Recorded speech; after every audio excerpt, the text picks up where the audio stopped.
लेकिन हमने इस प्रक्रिया का सत्यानाश कर दिया। पाश्चात्य संस्कृति का जो बोलबाला शुरू हुआ और हमने भी वही कल्चर अपनाना शुरू कर दिया, पता है ही नहीं। लेकिन महामारी का धन्यवाद, इसने फिर से वही शुरू कर दिया। महामारी ने नुकसान तो पहुंचाया परंतु सिखाया भी बहुत। महामारी कि सबने वेदों का अनुसरण करके नमस्कार करने लगे, अब हाथ मिलाने की जगह भैया दूर रहो। दूसरी बात, जो महामारी में मरे शांत हो गए, अब किस किस धर्म के थे मुझे उनसे कोई मतलब नहीं है, किसी भी धर्म के हो, मनुष्य मनुष्य होता है। परंतु हमारे शास्त्रों में शवदाह की प्रक्रिया है कि किसी के मर जाने पर हम शवदाह करते हैं, अग्नि संस्कार। अच्छा, हमें छोड़कर जितने लोग हैं सबको दफनाया जाता है, बोलिए राधे राधे। तो महामारी ने वो भी बंद करा। क्यों? क्योंकि महामारी में जो मरे बॉडी पड़ी रहेगी, पता नहीं, हो सकता है कोई जानवर खोज के बाहर कर दे और किसी के संपर्क में अगर डेड बॉडी आ जाए तो वायरस फैल जाएगा, इसलिए इसको जलाओ और इसको खत्म करो। तो हमारे वेद शास्त्रों की आज्ञा की पुनरावृत्ति हुई ना महामारी में। ये ऋषि हमारे पहले ही व्यवस्था करके चले गए। इसीलिए हमारी परंपरा, सनातन परंपरा कहती है सबको नमस्कार, जनों को प्रणाम करो, माता पिता को प्रणाम करो। एक मूर्ति और बीच में घुसी, बर्थडे मनाने वाली। अब ये तो बहुत बड़ी बलिहारी है, हम इसके सच्चे विरोधी हैं। बर्थडे मनाना चाहिए, लेकिन अपने जन्मदिन पे महावीर मंदिर जैसे स्थान में आके कम से कम हनुमान जी का भंडारा कराओ, यही सबसे अच्छा बर्थडे है। एक महीने का संकीर्तन, महीने में 2 बार संकीर्तन होता है, क्यों सिंह साहब? आप अपने बर्थडे में, शादी की सालगिरह में आके महीने का संकीर्तन कराओ, इससे अच्छा बर्थडे कब बनेगा, इससे अच्छी सालगिरह कब बनेगी। लेकिन ले दे के इतना बड़ा वो लिया है सिस्टम, क्या कहते हैं उसको, केक। किसने चलाया आज तक पता ही नहीं चला। केक लेके आए और अगर 21 साल के हो गए तो एक 2 नंबर की मोमबत्ती लगा दी, एक 1 नंबर की मोमबत्ती लगा दी, दोनों को जला दिया, बच्चे ने बुझा दिया। अब ताली बजा के कह रहे हैं many many returns of the day. सत्यानाश हो। जितने साल का था उतने नंबर की मोमबत्ती लगा के और उसको बुझवा दिया। अब उस लड़के के जिसका जन्मदिन है उसकी माँ, पिता, दादा, परदादा सब खड़े होकर ताली बजा रहे हैं और इंग्लिश में बोल रहे हैं ये दिन बार बार आए जब तू ऐसी मोमबत्ती बुझाए। अब आप आशा करते हैं बुढ़ापे में ये लड़का हमको रोटी देगा, खा के देगा रोटी। संस्कारी नहीं दिए तुमने, रोटी कहां से देगा? जीवन में कोई भी मांगलिक कार्य होता है, चाहे वो यहां हो चाहे विदेश में हो, कोई भी सांस्कृतिक कार्यक्रम हो, उसका प्रारंभ होता है काय से? दीप प्रज्वलन से। पहले दीपक जलाया जाता है ना मंचों पर, दीप प्रज्वलन से उसका शुभारंभ होता है। और हमने अपने बच्चों में यह संस्कार पूछ दिए कि उसके इतने अच्छे मौके पर, इतने अच्छे दिन, हमने उससे दीपक को जलवा के बुझवाना सिखाया और ऊपर से ताली बजा रहे हो। आपसे बड़ा मूर्ख कौन होगा? होगा कोई नहीं। अब आशा रखते हैं बुढ़ापे में गुरुजी लड़का रोटी नहीं देना चाहिए, क्योंकि गलती तेरे माँ बाप की है कि तुझे संस्कार ही नहीं दिए। आजकल वो एक मामला बहुत चल रहा है ना, विधर्मी लोग हिंदू लड़कियों से शादी करते हैं। आप तो शायद एडवोकेट जानते हैं बहुत अच्छे तरीके से, लव जिहाद। और सब हिंदू लड़कियां, महिलाएं एक धागा बांध लिया, लव जिहाद के चक्कर में फंस गई। और फिर क्या क्या बनती है वो, पहले उसकी पत्नी बनेगी, फिर उनका पिता शादी कर लेगा तो उसी पति की मां बन गई। फिर हलाला होता है, उसका चाचा उससे शादी कर लेता है तो उसी पति की चाची बन गई। फिर हलाला होता है, फूफा ने शादी कर ली तो वो उसकी फूफी बन गई। उसको आज तक समझ में नहीं आया कि मैं आखिर मेरे पति की हूं क्या। कोई कहे ये धर्म है, ये पंथ है और सिर्फ हिंदुओं को मुसलमान बनाने की प्रक्रिया है और हिंदू मां बहनों को लक्ष्य करके लव जिहाद का प्रचार प्रसार करके और उन्हें काट के सूटकेस में फेंक के जला देने की प्रक्रिया है। हम लोग इस चीज को खुले मन से बोलते हैं। कथा तो तब होगी ना, कथा तो तब होगी जब हमारा धर्म बचेगा और हम बचेंगे। इन चक्करों में आके जीवन में कभी भी अपना जीवन बर्बाद मत करना। अपनी लड़कियों को तालीम दो, शिक्षा दो, अपने धर्म की जानकारी दो, उनको बताओ राम क्या है, हनुमान क्या है, शिव क्या है, नर्मदा क्या है, ब्राह्मण क्या है, कथावाचक क्या है, माता क्या है, पिता क्या है, और इन सबसे ऊपर उनको ये सिखाओ कि सनातन हिंदू धर्म क्या है।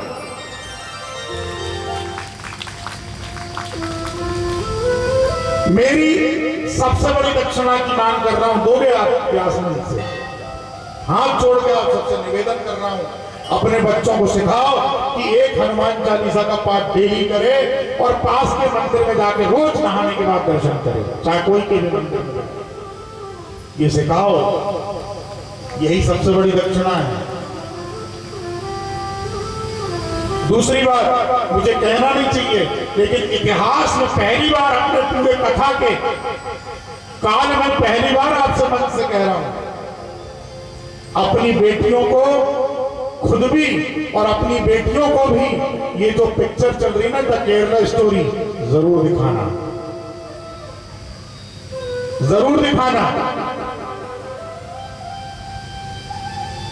केरला स्टोरी हर एक हिंदू लड़की को देखना चाहिए, हर एक हिंदू महिला को देखना चाहिए और हर एक हिंदू सनातनी को देखना चाहिए।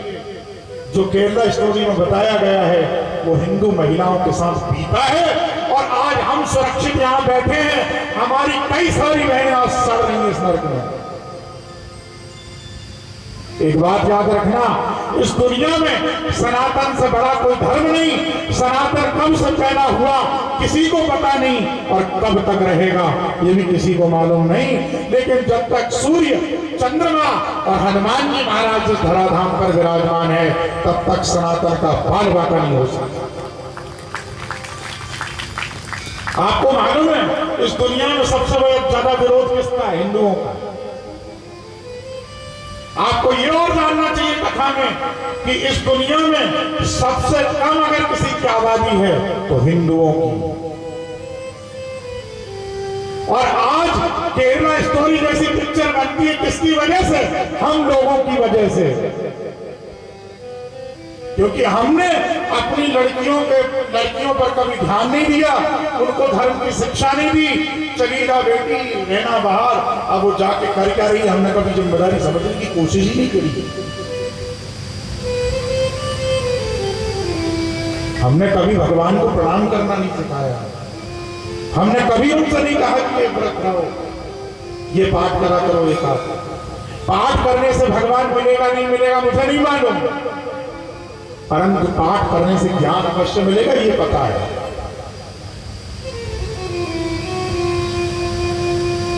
कहां कहां से पता नहीं क्या क्या घुसे कर जबरदस्ती।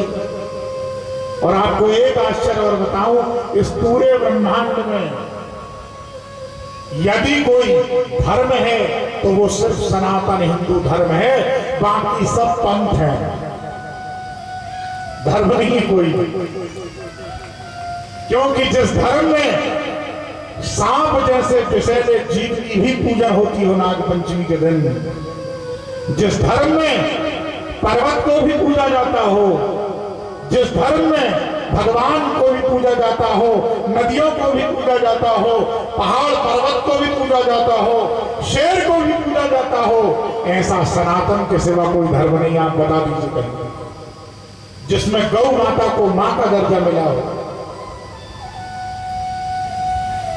है किसी धर्म में गौ माता को मां का दर्जा? सिर्फ सनातन में। अरे और तो और हमारे यहाँ तो ये होता है, आपके यहाँ पता नहीं, पर किसी के यहाँ संतान होती है या विवाह में भी जहां पर कचरा फेंकते हैं ना, घूड़ा कहते हैं हमारे यहाँ उसको, यहाँ तक कहते हैं घूड़ा ही कहते हैं, उस तक का पूजन होता है। यहाँ होता ही नहीं विवाह में घूड़ा पूजन। अरे कचरे के ढेर का भी हिंदू धर्म में पूजन होता है, तो ये हिंदू धर्म दूसरे को कहां से पहुंचा सकता है? कचरे तक को पूजने वाले। इसलिए ये निवेदन है, अपने अंदर से कुरीतियां खत्म करो, अपने बच्चों के ऐसा बर्थडे मनाना बंद करो। यदि मनाना है तो मोमबत्ती जलवा दो, लेकिन उसको अलग करके जलवाओ, और वो भी नंबर वाली नहीं, सिंपल मोमबत्ती जलवाओ। भले ही केक कटवा लो, कोई दिक्कत नहीं है मुझे, लेकिन उसको बुझा के बार बार कम से कम ताली बजा के many returns of the day तो मत कहो। उनको बोलो जन्मदिन के दिन अपने माँ बाप का, दादा दादी का आशीर्वाद लो। मंदिर जाओ, किसी गरीब को, भूखे को भोजन कराओ। महावीर मंदिर में से सुंदर प्रांगण में आके एक मासिक संकीर्तन ही अपनी तरफ से करा दो। लेकिन नहीं कराएंगे, वो खोलेंगे होटल। चलो भैया फरासिया के होटल में हमारी पार्टी है, लड़के का जन्मदिन है, और पता नहीं क्या क्या लोचेंगे, बोतल खोलेंगे, सत्यानाश होगा। ये जन्मदिन बन रहा है, इसलिए लड़का लोचता है। बेटी के बाप से 5-10 लाख दहेज में दोगे, बेचारी जिंदगी भर बेलन में घिस घिस के मारेगी। क्योंकि उसके बाप से मांगे तो 5-10 लाख। इसीलिए संबंधों में प्रेम नहीं है। क्यों नहीं है? क्योंकि हम व्यापार की दृष्टि से अब संबंध निभा रहे हैं। एक कवि ने बहुत अच्छी बात कही थी, अच्छी लगे तो जरूर ताली बजाना, बहुत सुंदर बात है तो बड़े अंदर की कि थर्मस देखा ना आप लोगों ने? थर्मस जानते ना? उसमें जो चाय या गर्म कोई तो वो ज्यादा देर तक गर्म या ठंडी रहती है, तो उसमें विशेषता किस चीज की होती है? अंदर लगे हुए कांच, उसमें अंदर एक कांच होता है, और उस कांच के ऊपर एक फ्रेम होता है, लाल गुलाबी जो भी कलर की हो। तो थर्मस में सबसे बड़ी विशेषता होती कांच की। एक कवि ने कहा कि आजकल के रिश्ते बताओ कैसे निभ रहे हैं, कि टूटे थर्मस सा हुआ अब अपनों का प्रेम। टूटे थर्मस अगर टूट जाए, गिर जाए, तो टूटे थर्मस सा हुआ अब अपनों का प्रेम। अंदर टूटा कांच है, बाहर सुंदर फ्रेम। अंदर टूटा कांच है, बाहर सुंदर प्रेम। बाहर अरे भाभी जी आई, भाभी जी आई, आइए भाभी जी, बैठ गई भाभी जी। मन में सोच रही कब करेगी, भोजन करके जाइए और बनाओ। मन में ये सोच रही, ऊपर से भाभी भाभी। तो अंदर टूटे थर्मस सा हुआ अब अपनों का प्रेम। अंदर टूटा कांच है, बाहर सुंदर फ्रेम। ऐसे रिश्ते हो गए, अंदर से भावनाएं नहीं बची, ऊपर ऊपर बनावटी चल रहे हैं, हाथ जोड़ रहे हैं, ये कर रहे हैं, वो कर रहे हैं। तो इंसान के अंदर दोनों प्रकार के कर्म होते हैं, अच्छा कर्म और बुरा कर्म। लेकिन जब हम सत्संग में बैठते हैं और भगवान के कीर्तन में कथा को श्रवण करके, कीर्तन को श्रवण करके, साथ में हम कीर्तन को जब बोलते हैं और हमारे हाथों से हम जब ताली बजाते हैं तो हमारे अंदर कर्म जो छुपे होते हैं वो बाहर निकल के और सिर में बैठ जाते हैं। और जब हम वाइब्रेट करते हैं तो इसका सीधा कनेक्शन है। जब हम वाइब्रेट करते हैं अपने हाथों को तो हमारे वो कर्म और पाप सिर से निकलकर हाथों की गद्दियों में आते हैं और हाथों की गद्दी में जब दोनों तरफ कर्म बजाते हैं और हम ताली बजाकर उनकी पिटाई करते हैं तो जो ताली नहीं बजाता उसके सिर पे जाके वो चढ़ जाते हैं। इसीलिए कर्मों की पिटाई होती है ताली बजाने से भगवान के नाम से, क्योंकि जब हम भगवान का नाम लक्ष्य गाते हैं तो हमारे अंदर के कर्म डरते हैं, डर के बालों में चिपते हैं, बालों से होते हुए हाथ में आते हैं, गद्दी में आते हैं और जब हम ताली बजाते हैं तब वो भाग जाते हैं। और जो भगवान के संकीर्तन में ताली नहीं बजाता, गाता नहीं है, उसके सिर पर चढ़ जाते हैं। अब नहीं कहूंगा मैं कि कभी तुम ताली बजाना, बोलिए राधे राधे, अपने आप ही बजाना। इसलिए ताली का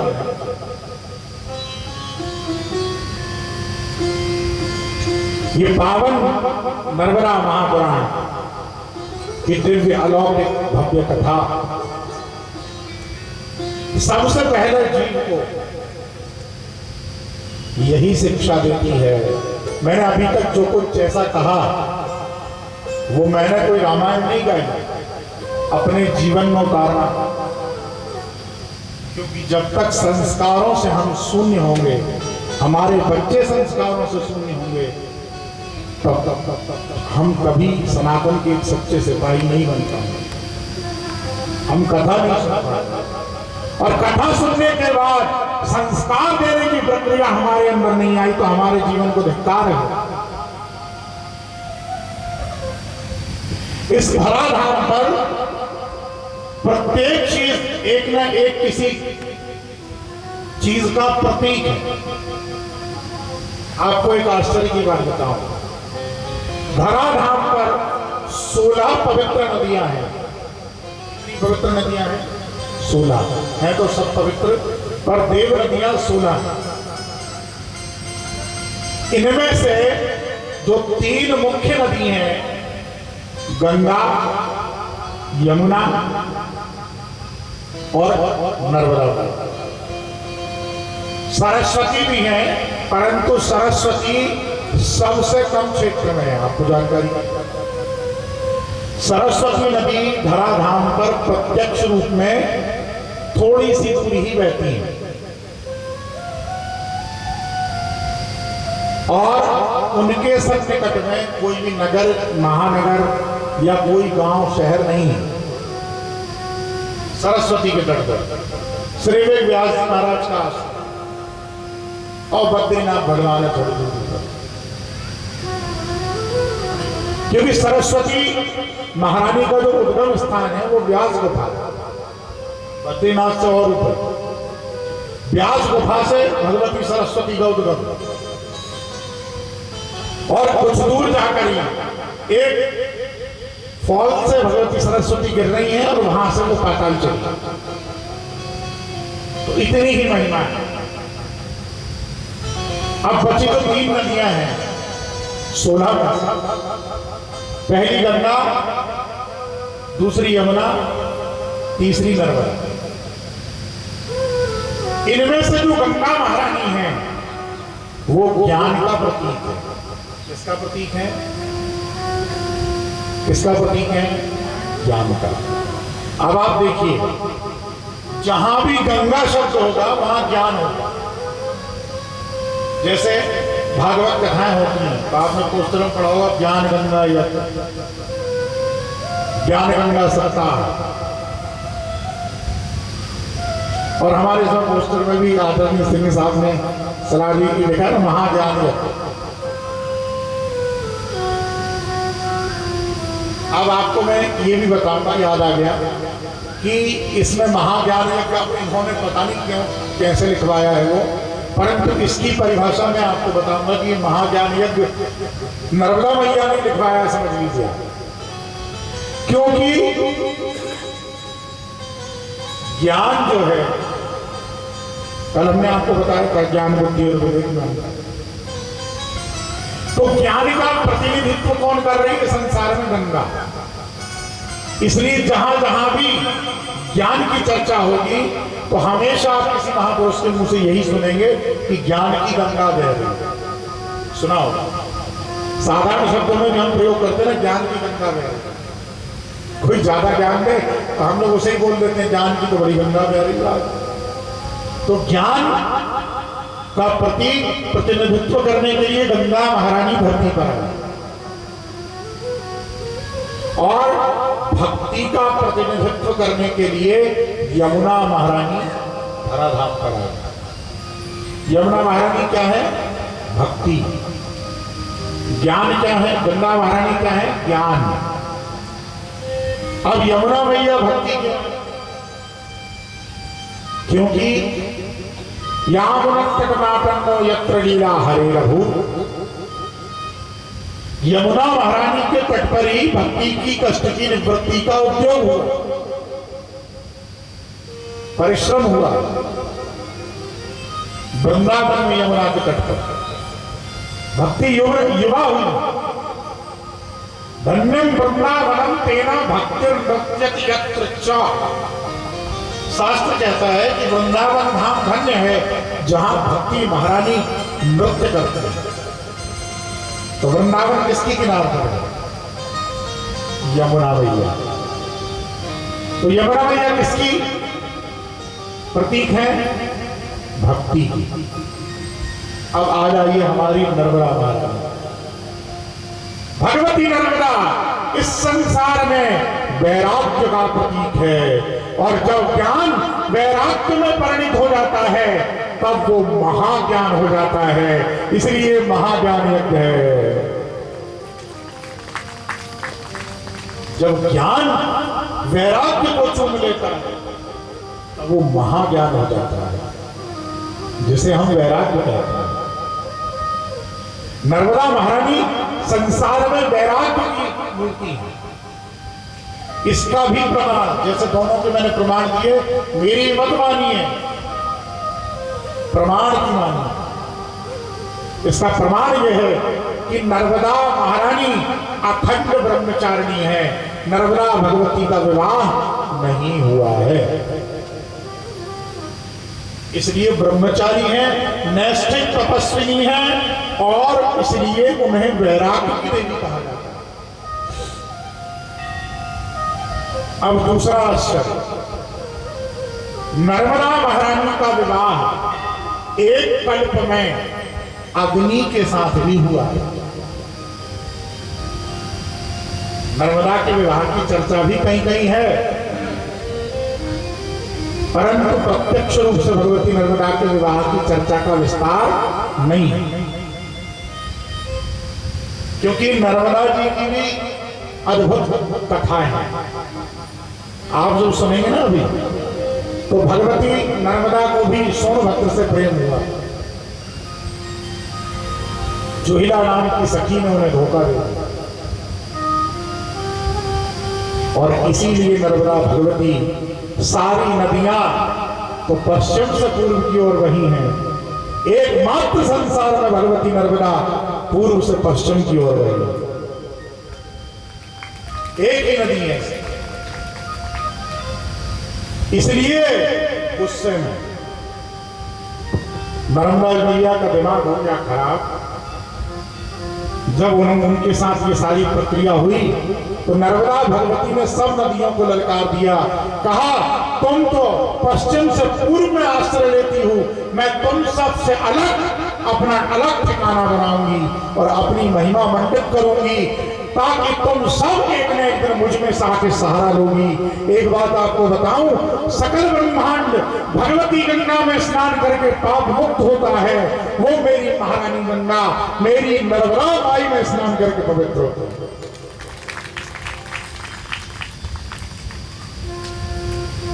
गंगा मैया भी नर्मदा मैया में स्नान करने आती है। नर्मदा मैया कहीं नहीं जाती। आपको एक बार बताऊं सज्जनों, बिल्कुल आत्मा से हृदय से ये बात बोल रहा हूं। कल से जब मैं कथा सुनी आपको कुछ ना कुछ आपको भी समझ होगी कि आप खुद जानते होंगे कि मैं यहाँ पर कोई व्यापारिक दृष्टिकोण से कथा नहीं कर रहा, मैं हृदय से कथा कर रहा हूँ। और सोचता ये हूँ, मेरा विचार ये रहता है कि जब मैं हृदय से कोई भी चीज उद्गार निकालूं तो वो डायरेक्ट आपके हृदय तक छू। भगवती रेवा को मात्र एक छोटी सी नदी मत समझना। भगवती नर्मदा साक्षात बहता हुआ बैराग्य। ज्यादा बोलूंगा तो और अधिक भाव हो जाएगा, क्योंकि हम तो उसी की गोद में रहते हैं। बचपन से हमारे दादा परदादाओं ने उसके जल का अवलंबन लिया है, उसके जल को पान किया है। उसी से हमारे पिता दादा परदादा का शरीर बना, और आज उसी मां रेवा की कृपा से मैं आपको ये उनका पावन पुराण सुना रहा हूं।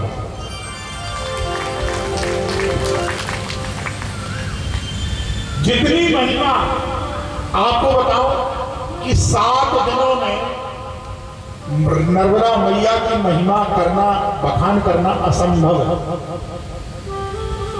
कई युगों तक अगर नर्मदा मैया का पुराण चले तो भी नर्मदा में जितने गुण हैं उतने गिनवाए नहीं जा सकते।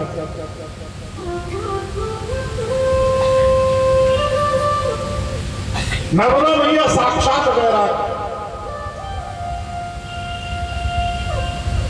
और एक बात और आश्चर्य की आपको बताऊं,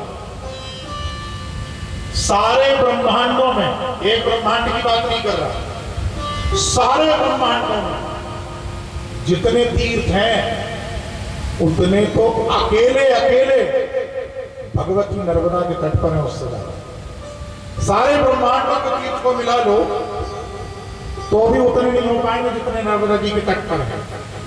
जानना नहीं चाहोगे कितने तीर्थ गिनवाऊं आपको?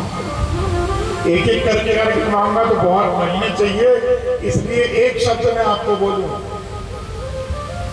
भगवान व्यास ने पुराण में नर्मदा मैया के दोनों तटों पर अमरकंट से लेकर रेवा सागर संगम तक 60 करोड़ 60,000 तीर्थों का वर्णन किया। बोल राधे राधे। कितने तीर्थ हैं? 60 करोड़ 60,000। और एक और अजीब बात कि वायु भगवान जो है, इन्होंने अपने मुख से, जो हनुमान जी के पिताजी हैं, सुनिए आप, हनुमान जी महाराज के पिताजी, हनुमान जी महाराज के पिताजी ने ये पुराण कहा एक बार। हनुमान जी महाराज के पिताजी कौन है? वायुनंदन है ना हनुमान जी महाराज। तो वायु भगवान ने अपने मुख से पुराण में कहा है कि 60 करोड़ 60,000 तीर्थों से भी ज्यादा मैंने गिने हैं। ये तो व्यास जी ने कहे हैं। हनुमान जी के पिताजी क्या कह रहे हैं वो और सुनिए। हनुमान जी के पिताजी वायु देवता कहते हैं कि भगवती रेवा के तट पर अमरकंट से लेकर रेवा सागर संगम तक 68 करोड़ 73,700 तीर्थ हैं। बोलो राधे राधे। कितने? 68 करोड़ 73,700 तीर्थ ये हनुमान जी के पिताजी ने। अब आपसे एक चीज पूछूं, रोज एक तीर्थ की महिमा गाएं, रोज एक तीर्थ की कथा करें, नहीं हो पाएगी। क्योंकि एक दिन में अगर आपको मैं एक तीर्थ की भी महिमा सुनाऊंगा तो 60 करोड़ 60,000 दिन चाहिए। और अगर अपन हनुमान जी के पिताजी की माने तो 68 करोड़